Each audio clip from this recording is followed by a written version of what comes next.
Da, sunt la casa decedatului Silviu Prigoană. Tocmai au plecat domnii de la DGASPC și echipajele de poliție. Uite aici mașina DGASPC sector 3. În spate sunt cei de la poliție care se urcă în mașină.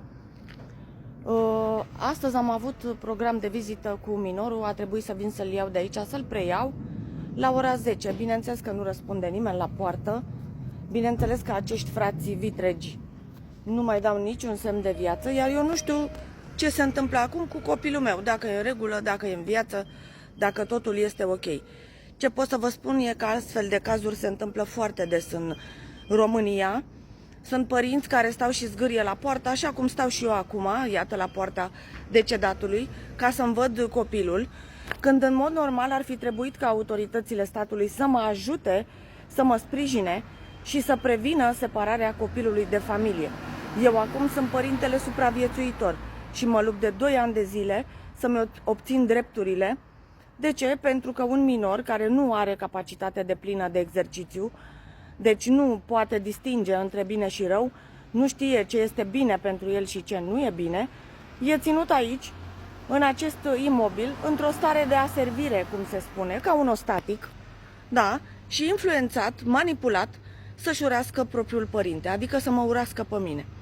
Să știți că, la fel ca mine, în situația mea, sunt peste 200.000 de părinți înstrăinați de proprii copii, cărora nu li se respectă drepturile. Avem legi, da, nerespectarea măsurilor privind încredințarea minorului, rele tratamente, așa mai departe. Nu se respectă absolut nimic.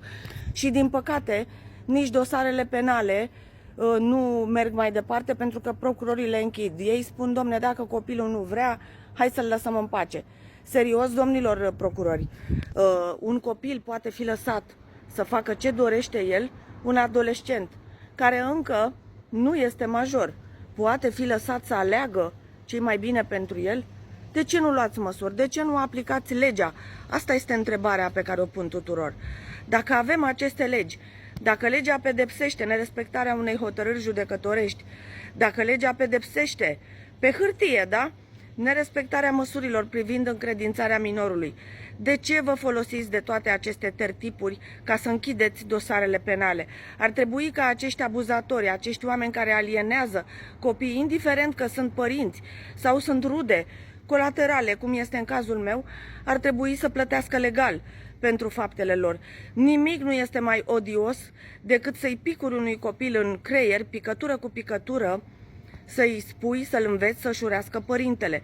Acel copil cum o să crească? Cum o să ajungă el un adult de succes? Nu interesează pe nimeni.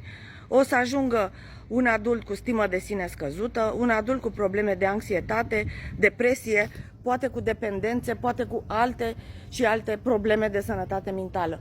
Și așa cum știm, sănătatea mentală influențează întregul sistem al unei persoane.